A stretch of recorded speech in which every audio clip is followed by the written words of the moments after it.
Gen 9 OU is by far the most divisive competitive Pokemon format I have ever experienced, with some of the most broken Pokemon, moves, and abilities the franchise has ever seen. The Tera mechanic is extremely controversial. It completely split the community in two and is being argued about to this day. We have seen more bans and metagame resets from DLC this gen than ever before, and increased general outrage towards these constant bans. It really has felt like an absurd rollercoaster of emotions, actively playing Gen 9 OU. And yet, recently, the dust has kind of settled. Nothing has been banned for a long time, and the metagame has adapted well to the presence of Tera and the previously controversial powerful top threats that many complain about.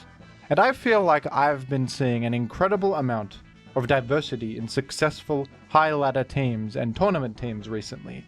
There have always been creative Gen 9 players, of course, pushing the envelope and using weird stuff, but the amount of fun metagame developments lately has just been particularly noteworthy. Has Gen 9 OU finally become a good metagame? Were all of the controversial decisions and bans worth it in the end? And what even makes a good metagame in the first place? If a Pokemon is viable in a metagame, it's because it is serving a purpose of some sort. Sometimes that purpose is simply being powerful, like King Gambit. King Gambit just exudes power. It is a high attack stat, this broken ability that increases its attack further for each fallen ally, and the insane combo of Swords Dance, Sucker Punch, Good Bulk. It's just strong, in a straightforward sense, so it's good to put on your team. Then you have Pokemon that are a response to the strong things, like Dondozo. Dondozo is good in OU because it is the hardest counter to boost sweepers and physical attackers in the game. It is actually a pretty limited Pokemon. It doesn't have that many things in its moveset, but it's just a water type, which is a good defensive typing. It has high physical defense, and it can reliably wall most physical sweepers in the game. Dondozo is different to King Gambit because it is a response to other things, whereas King Gambit is the thing that is being responded to. I sometimes think that people look at a game balance in a very surface level way, where something being balanced, or a game or competitive format being balanced, means that as many things are viable as possible. But I don't necessarily think more viable things means a more balanced metagame. Each of these viable things is serving a different purpose, and really what you want in a balanced game is all of the viable things that exist in there finding some sort of equilibrium with each other and cancelling each other out in a way where the player feels empowered, like they can spend time in this metagame, learn it over time, and build their own style. They feel as if they have the tools to not only find interesting and cool game plans and strategies, the King Gambit type things, the powerful ideas that are the centerpiece of a game plan, but they also feel like they can respond to all the threats in the metagame, other people's game plans, other people's central powerhouses. There's a skill expression happening. In the past, Gen 9 OU has suffered from the problem of having too many powerful offensive Pokemon and not enough defensive Pokemon that can answer them reliably. And this has skewed things in one direction, leading to metagame imbalance. Yes, a lot of different offensive Pokemon are viable, but the moment-to-moment gameplay and the power of the player to respond to the threats in the metagame were limited. This leads to more variance, a bit more chaos, and just the player feeling like they have less control. Different players might value different things about competitive Pokemon, of course. Some are not concerned at all with being unique. They are completely fine with playing boring meta teams. I think that's a valid way to play. They're more concerned with moment-to-moment decision-making and gameplay rather than coming up with a unique strategy. Other players are driven by building unique teams, and that is where they express their skill. They like to innovate. Sometimes these innovations become meta.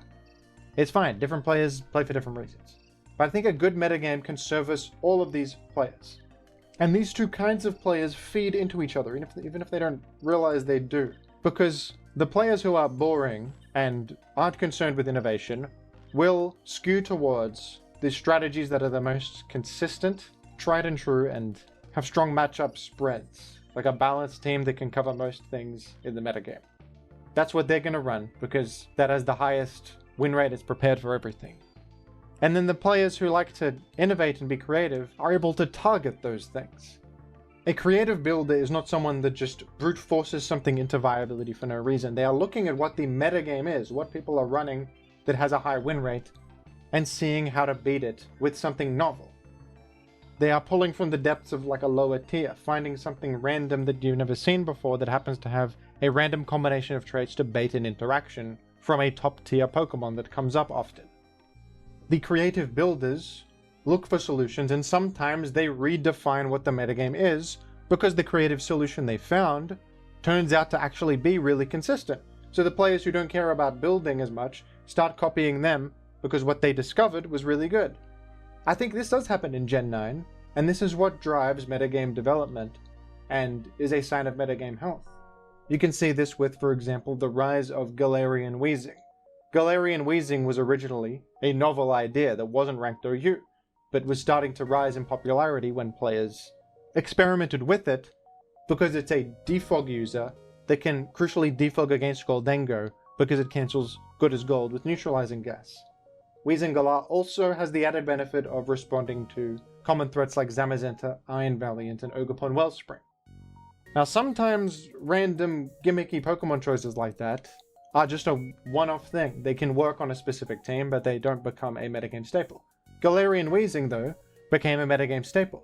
It's now OU, and it's really common, because the metagame kind of needed a Pokemon like this. It needed something that could defog against Goldengo, and then it also does all these other useful things. So it became meta. If a metagame is balanced, it is serving both of these kinds of players, and both of these kinds of players are serving each other too. The tryhard is trying to win. They are trying to reduce risk and increase consistency. They define the center. The innovators respond to what the center is, and sometimes they make a breakthrough that then is copied by the tryhard.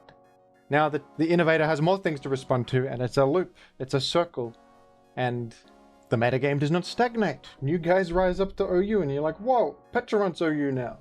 Galarian Wheezing is OU now. Araquanid was OU for a bit. Scizor rose up to OU. In Gen 9, this is happening. These shifts that occur without intervention. You know, there hasn't been noteworthy bans lately. Nothing's really happening, but things are going around in a circle. This is a good sign, I think. This is what you want. So I think a great metagame has this dynamic, but I also think that another thing to ask about a metagame is a more simple one. Are these Pokemon that define the metagame, the top 10 in usage, are they fun to play with? Just subjectively speaking. And this is where subjectivity comes into the mix, because that will vary from person to person. A lot of people hate Goldengo because it blocks all their moves, for example. A lot of people hate playing against Blissey in Gen 3 because it walls their Kingdra Rain team and stuff like that.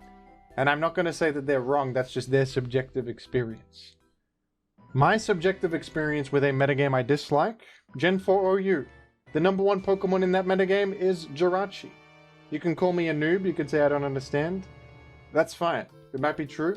But at the end of the day, I dislike the fact that Jirachi is really common, and it is constantly using the Serene Grace Body Slam Iron Head strategy, and this is a central part of the metagame.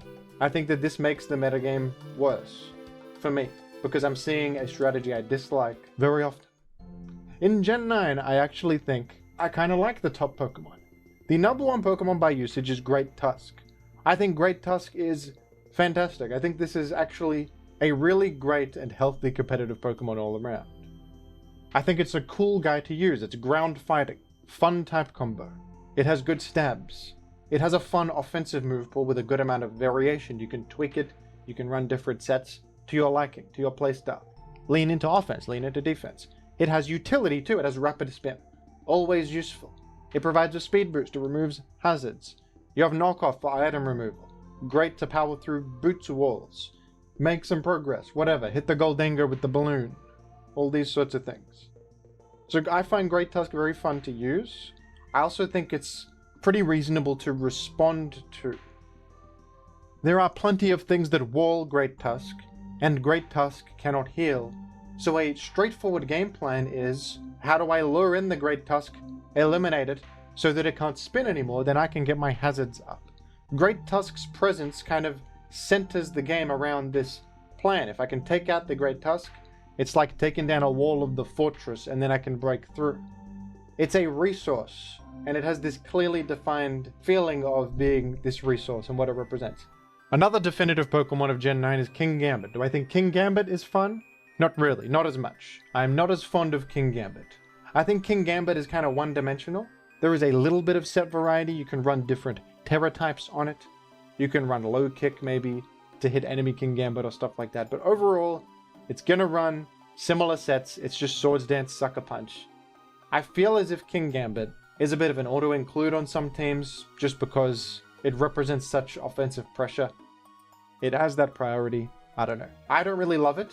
I also would say though that there is enough in the game to respond to it, and because of Kingambit's overwhelming power, it has led to a bit of metagame variety in things that can possibly respond to it and bait it and that kind of thing. But personally, I don't really love Kingambit's presence. Gholdengo is also definitive in Gen 9. I think that these three mons are probably the most metagame defining in the tier. And Gholdengo I do like, actually. Gholdengo is really unpopular, and I think that people maybe need to reframe how they look at this guy. I think Gholdengo is this driving force of the hazard stacking archetype, which I don't necessarily think is a bad thing. Much like Tusk, Gholdengo serves the purpose of hazard blocking, and therefore, luring in and defeating the Gholdengo is, in a similar way, a win condition you can play towards. If Gholdengo is down, you can freely defog or rapid spin, and therefore you can stabilize and stop the enemy's offensive pressure from their hazards and swing the advantage back into your favor. This kind of push and pull is important. I think Gholdengo is a centerpiece of that, and also I like its options. I like its set variety. It can run Thunder Wave, Recover, Nasty Plot, Choice Scarf, Trick, Air Balloon. Pretty nice item variety too. I think that if Gholdengo was like bulkier or harder to eliminate, it would be more of a problem. I don't feel that. I don't feel like Gholdengo is this unreasonable thing to deal with in a game. It does warp the metagame around it. That is true. But I don't necessarily think the way it warps the metagame is negative. Now, I'm not going to go through the whole OU list and evaluate each and every mon here, but to give a broad overview, after looking at the top 3 mons that are most definitive, I would say that Gen 9 OU is undeniably very unique feeling. All of these Pokemon are new. They are never seen before, and they are defining what this metagame is. The interactions that they have with one another are never seen before.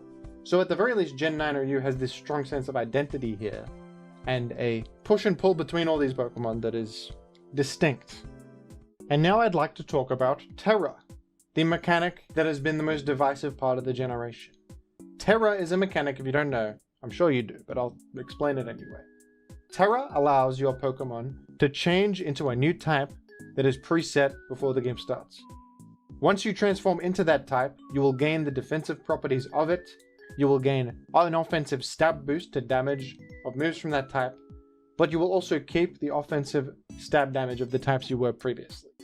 You also have access to the move Tera Blast, a new universal coverage option that starts out as an 80 power normal type special attack, but upon terastalizing will change to match that of the Tera type you have, while also changing to be physical or special depending on which higher stat your Pokemon has. The reason Tera is controversial is because it has been really powerful, and it's something we have never seen before in the franchise. It has opened up so many new possibilities and different ways for things to be broken, and has therefore been very difficult to balance around, and has been the source of many balance issues itself. Tera also exacerbates the brokenness of already broken Pokemon. It feels sometimes like the rich get richer. For example, in the earlier metagames, there was Palafin. Palafin is really powerful on its own merits, but the fact that it can Tera means that it is more consistent at setting up. A good defensive Tera type shields it from incoming hits that would otherwise stop it, ruining this natural counterplay Pokemon is supposed to have, where types beat one another. Palafin's a water type, now it's terastalizing Fairy or something, and it's neutral to attacks it was previously weak to. This, in some ways, breaks the natural balance and the flow of the game, doesn't it? And many were unprepared for how much this would shake things up and change the dynamics of competitive Pokemon itself. In the case of Palafin there, it made it even more difficult to respond to than it already was, and allowed players to push an advantage. Volcarona abused Tera incredibly. This is a Pokemon that was already very good, but with Tera, it could patch up the weaknesses it previously had in its typing. It was vulnerable to rock moves and water moves and flying moves. Now Tera's fairy and it's neutral to all that, plus it's quiver dancing at the same time as doing that, getting double the value out of that. And then it has the Tera Blast fairy, or stab boosted Giga Drain if it Tera's grass, or whatever the hell. Tera served, in many cases, to mostly make boost sweepers way better. That's where many of the balance issues from Tera have arisen. Like Volcarona and Baxcalibur and Annihilate. Pokemon like this get so much better as a result of Tera. Another aspect of Tera I did not mention is that it also enhances the stab damage of a type you already are. If you're a water type and you Tera Water, you get even higher stab damage on water moves. This can mean that, for example, Chien Pao would just Tera Dark and click Crunch, and the overwhelming amount of Dark type damage happening just made it so switch-ins were even getting two-shot by the Tera Dark Crunch. It can enhance breaking power in this way that feels kind of stupid. It's like a Z move, but you just have a permanent Z move on all of your attacks forever. This bonus damage permanently, it leads to these breakers just being able to ignorantly spam move of one type. So early on in the generation, there was a vote on whether we ban Tera like we did with Dynamax back in Gen 8, or if we keep it and see what happens. That's a simplification. There was more options in the ban, different restrictions Tera could have or whatever. But ultimately, what happened was Tera was not banned. And it was very split down the middle. It was very close, but that was the result. And the ripple effects that decision had were crazy and were what led to so many bans afterwards. Because Tera was often the ingredient that pushed an already very powerful Pokemon truly over the edge into the territory where they are just unmanageable, because they can be any type and make their advantages even stronger and patch up their weaknesses. But whatever. The decision was made, Tera was deemed legal, and we are left with the result. It took a while, but I think that all of the most egregious Tera abusers have been banned. Like I said, there has not been a ban in a while. People mostly think the metagame is okay right now and nothing super drastic needs to be done. So in the metagame's current state, how does Tera feel? In past metagames, it felt horrible. You had the Emu boosting up with Calm Mind, and you don't know which Tera type it has, and it kills you if it has one, and you're fine if it has the other. But that's the past. That's back in the Emu days. Now, do we think Tera is okay? The upside of Tera as a mechanic is that it introduces an interesting decision every game, and there is a skill expression to when you Tera, because Tera has different ways you can push it for an advantage. Yes, the most straightforward and stupid way to use it, and obvious way to use it, is to make a boost sweeper more consistent at clicking its boost, or to increase stab damage on a move you already have stab damage on. But there's also defensive terastalization, turning a Corviknight into water type. And now that it's water type, it walls things that it previously didn't, and you win the game as a result of the Corviknight being water type in that particular instance. You can use Tera for a one-time defensive resistance that bails you out on a single turn and allows you to do a counterattack, and that single turn might be valuable enough to spend your 1 per game Tera on and bring you back into an advantage. There's not just resistances there's immunities. You can Tera Ghost, or Tera Fairy, or Tera Steel to be immune to certain things. In team building, Tera is also interesting because you choose your Tera type on every single one of your Pokemon, and that can be part of the process. Maybe your team has this glaring flaw, and one matchup that really sucks, but you've got the back pocket option of the Tera types. So you could say to yourself, well, in this matchup, my Slowking Galar Tera's Dark, and that wins that matchup. Or my Clodsire Tera's Dark. Maybe your whole team doesn't have a water resistance, but you Tera Grass on this particular guy in that matchup, and you're going to be alright. So it sort of encourages studying different lines and knowing which Tera type is for which situation and really mapping that out meticulously. And it can serve to give players more control. My belief on Tera is that in the early days, it was restricting metagame variety because people didn't understand how to play against it as much. And it was being used for this straightforward, more damage, better effectiveness on boost sweepers, sort of straightforward strategy. But as time has gone on, I think that the positive benefits of Tera on the metagame have shined through a bit more. Not only because there have been bans over this time, And so the most egregious abusers are now not part of the metagame. But also because players are getting better over time, and they are optimizing teams more. And part of the reason I think that recently we are seeing more variety in teams is because Tera kind of allows teams to get away with more, I think.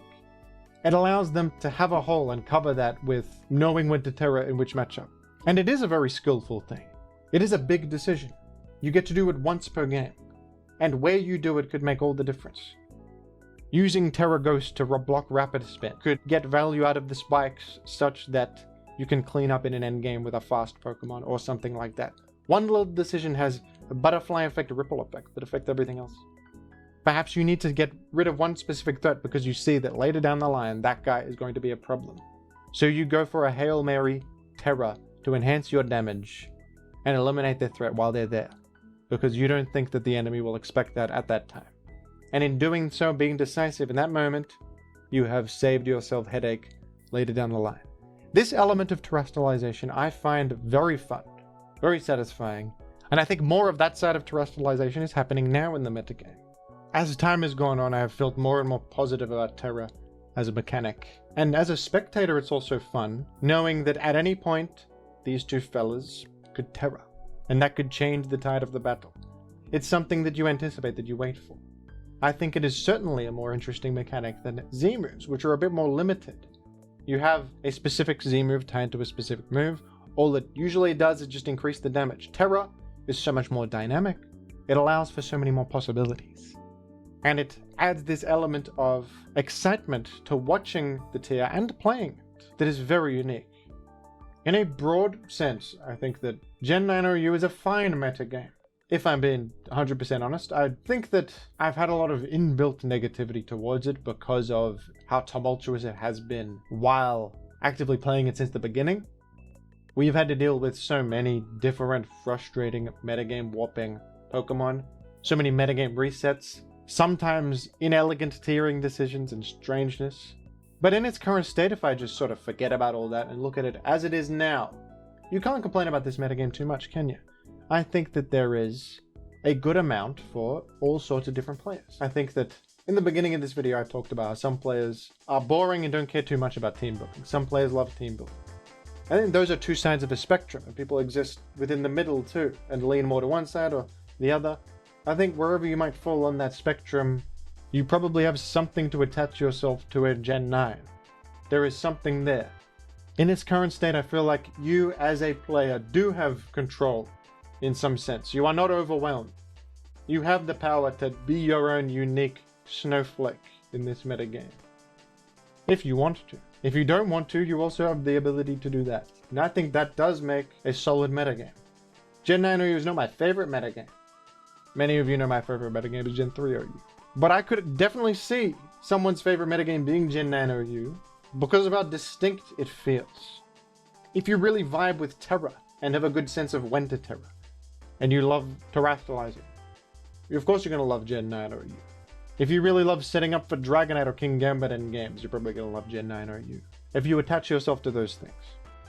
I think Gen 9 OU is a delightful playground for creative team builders. I think the creative team builders are loving this metagame. It feels like you can be seriously inventive in this format. And every week I'm covering funny new teams that hit number 1 or top 10 or did well in tournaments. I don't even cover all of them. In some ways, these are just universal competitive Pokemon things. This is how fundamentally every metagame operates in a sense, but you can't deny that Gen 9 OU has its own flair. It has something about it, where a unique type of creative team will prop up. Have you ever seen Trick Room be this good at competitive singles before? This is a pretty damn unique development. And like I said, the way Tera impacts everything, the decisions that Tera add to team building and to moment-to-moment gameplay, add a layer of complexity we have never seen in any other format that I think will serve to help Gen 9 OU stand the test of time. I think that Gen 9 OU will probably age well, that is my prediction, because it feels distinct. And it is this very clear-cut identity. But just for the sake of balance here, I feel like I should also bring up some negatives about Gen 9. I feel like I'm being a bit too positive here. Let me say that I hate the fact that Toxic was cut from so many Pokemon. A lot of you might find that weird. Like, isn't Toxic lame? I don't think so. I think Toxic is actually a very important move that gives most Pokemon some way to apply pressure. It's this nice universal option. And I think that the widespread cutting of Toxic was a bit of a disaster. I think Toxic is a balanced and good move. There's plenty of immunities to it, counterplay to it, while also giving Pokemon that ability to just apply pressure, put things on a clock, and make some progress. So having Toxic be so significantly cut is a big problem. I also think that's true of Defog. Defog being cut from so many Pokemon is a bit of a disaster in my opinion. Defog is also important for stability against hazards. And perhaps, though I like Great Tusk a lot, perhaps it being sometimes the guy that feels like the only guy who can remove hazards in the format is maybe not a great thing. You want a bit of variety in hazard removal, I think. And maybe Goldengo would also feel a little bit less frustrating to play against if there were more defoggers that were viable and had options to threaten Goldengo. Like imagine if Moltres got defog, for example. That alone would make Goldengo feel a million times more manageable. So that's a little bit of a down point of Gen 9 OU. I mean, I think that the metagame has sort of adapted around this, but it's not a positive thing that I think is super necessary. And it's perhaps a dark point on Gen 9 OU. I mentioned that I dislike King Gambit. I also hate Petulant. I think the rise of Petulant is a fun story, but it's bad for my psyche, because this guy, remember, has Malignant Chain, which is a strong poison move with a 50% chance to apply toxic poison that also confuses you. I think it's a dumb move. I hate Malignant Chain.